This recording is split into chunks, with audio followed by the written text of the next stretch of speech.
Hai semuanya, gimana kabarnya teman-teman? Gimana kabarnya ibu-ibu? Semoga sehat selalu, semoga baik-baik aja. Siapa ibu-ibu di sini yang pernah nangis karena memergoki suaminya? Ngocok. Atau kalian para istri ngerasa kayak, kenapa ya mbak? Dia kan padahal punya istri mbak, dia kan punya aku, emang aku nggak menarik, emang aku begini, emang aku begitu mbak, kenapa? Pernah ada istri yang kayak gitu?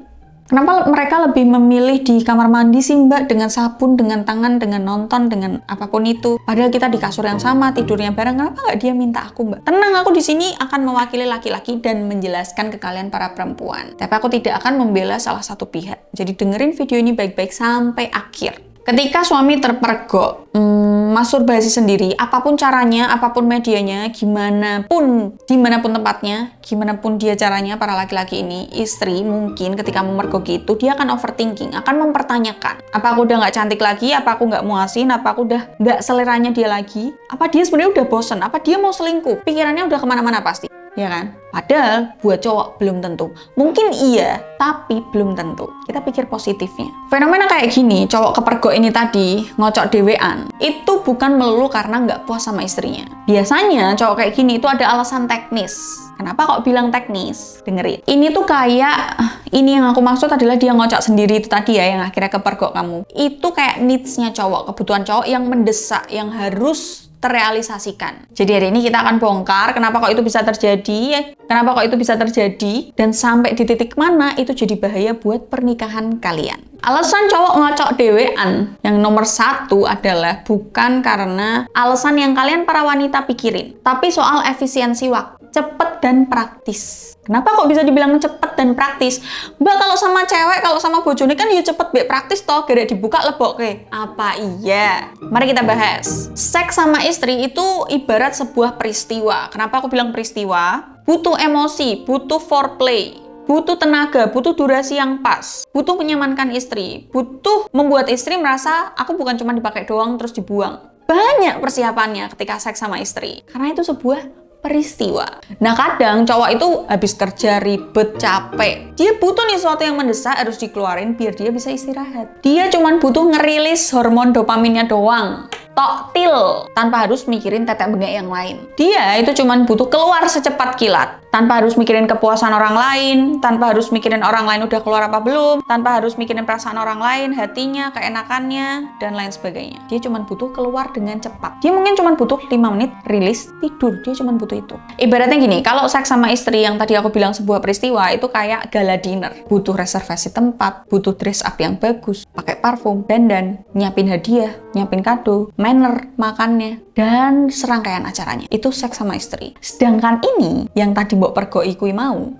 itu ibarat dia tengah malam bangun kelaparan langsung ngambil mie instan, gawe ceplok kendok bar mangan, selesai turu. Gitu. Kasarannya yang mungkin mudah diterima di otak kalian para istri. Yang satu itu spesial banget, yang satu yang penting cepet. Sama-sama makan, sama-sama kenyang, tapi sensasinya beda jauh kan? Atau alasan lain adalah ada satu sisi di mana cowok itu punya fantasi-fantasi liar yang nggak berani dia ungkapin dan nggak berani diaplikasikan ke kamu, nggak berani diobrolin juga, nggak berani ditanyain juga. Mungkin dia punya fantasi-fantasi tertentu yang dia sendiri pikir, laki-laki ini pikir, kalau dia ngomong ke bojone, kok bojoku nganggap aku mata nih, teke bojoku berarti selama ini takut dianggap seperti itu. Makanya mungkin dia akan lebih ngerasa bebas, lebih terilis dopaminnya ketika colongan pakai HP, cuman ngerilis doang habis itu selesai. Mungkin dia lebih ngerasa bebas tanpa penghakiman. Cowok itu makhluk visual, iya. Dia kadang cuman pengen ngeliat yang beda atau bervariatif doang. Nggak ada niat sedikit pun buat selingkuh dari dunia nyata.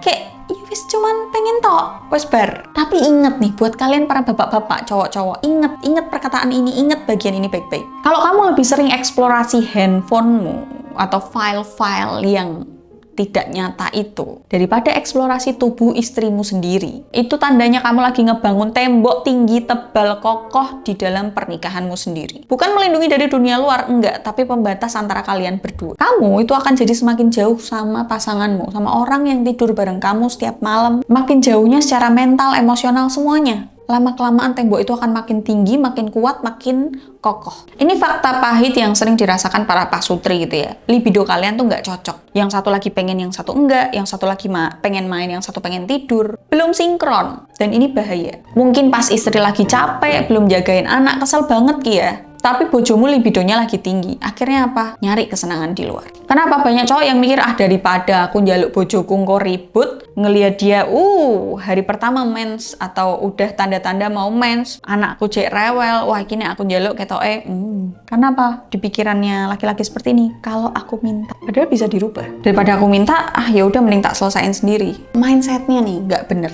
Harusnya dirubah. Lucunya cowok-cowok yang akhirnya masturbasi sendiri itu menganggap ini adalah sebuah jalan keluar untuk mempertahankan rumah tangga. Dan nganggap ini adalah cara yang aman karena nggak jajan di luar. Dan tidak mengganggu istri yang butuh istirahat. Jadi buat para istri, kalau kalian memergoki suami kalian coli dewe, masturbasi sendiri, jangan menganggap kalian gagal. Ya siapa tahu pemikiran-pemikiran kayak gini yang nggak pernah diungkapin suami kalian. Ini bukan soal kamu yang kurang oke. Siapa tahu dia emang lagi pengen ganti oli, tapi ngelihat kamu kerepotan, ya udah deh. Siapa tahu pola pikirnya kayak gitu. Pertanyaannya, kapan ini jadi bahaya buat rumah tangga kamu? Kebiasaan kayak gini itu nggak boleh terus-terusan ada di rumah tanggamu. Kebiasaan ngerasa kalau bojoku lagi repot, kesel, ya udahlah aku tak sendiri aja, tak menyelesaikan ini sendiri. Kapan ini harus berhenti? Pertama, kalau ini mbok terus-terusin, kamu nantinya akan mati rasa sama pasanganmu. Kalau kamu lebih nafsu sama layar HP daripada pasanganmu sendiri, itu sudah jelas tanda bahwa kamu harus stop. Nggak sehat, nggak bener. Atau malah sampai di titik dimana kamu nunggu istrimu tidur, baru kamu nyalain layar handphone biar kamu bisa masturbasi sendiri. Wah, ini udah kacau banget.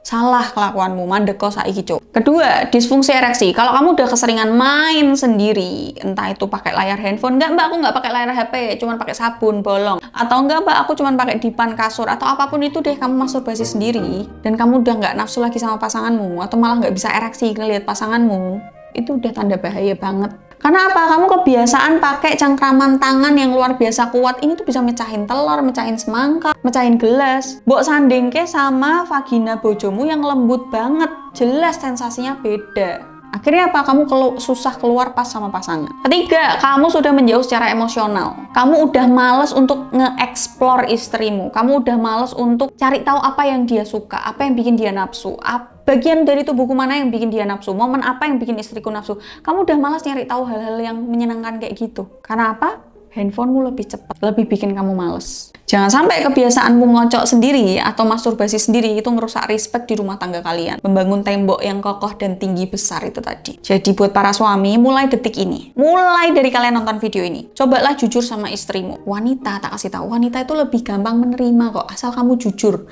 Heart to heart ngomongnya. Kalau emang kamu sebagai suami punya fantasi tertentu yang pengen kamu coba, ngomong ke istrimu. Sebagai istri, nggak selalu dia nolak kok. Siapa tahu istrimu juga punya fantasi yang sama. Kalaupun beda, ya istrimu seenggaknya tahu kamu punya fantasi seperti itu. Entah itu butuh diterapi, entah itu butuh dilakuin atau apapun itu, kalian harus kompromi. Atau kamu juga harus jujur kalau kamu lagi capek, stres kerja dan lain-lain, aku butuh rilis cepet. Jadi kalau misalnya habis main, habis itu aku tidur, jangan sedih ya, jangan mikir yang aneh-aneh ya. Ngomong, Pak. Kejujuran itu penting. Dan buat para istri, jangan langsung ngejudge suamimu, ojo langsung nesu, jangan langsung kayak mercon. Dengerin dulu suamimu. Dimana lagi tempat dia bisa didengerin kalau nggak sama kamu. Kalau kamu nggak bisa dengerin, nanti dia nyari tempat buat didengerin. Ya nek gendah, lah nek ra gendah. Coba cari solusinya bareng-bareng. Mungkin kalau suamimu lagi capek dan butuh rilis yang cepat, ya udah mungkin penetrasinya nggak usah lama, yang penting cepat keluar, selesai. Mungkin di lain waktu ketika suamimu lagi senggang, ketika energinya masih ada banyak, kalian bisa melakukan penetrasi yang lebih lama dan lebih berkualitas. Intinya cukup saling bantu aja, jangan sampai umpet-umpetan. Kalian udah suami istri. Jangan biarin kebiasaan colimu, bapak-bapak, jadi lebih nikmat daripada badan istrimu. Semoga kalian yang nonton ini, rumah tangganya lebih harmonis lagi, lebih menggigit lagi, sakinah mawaddah warahmah, amin. See you next video. Bye.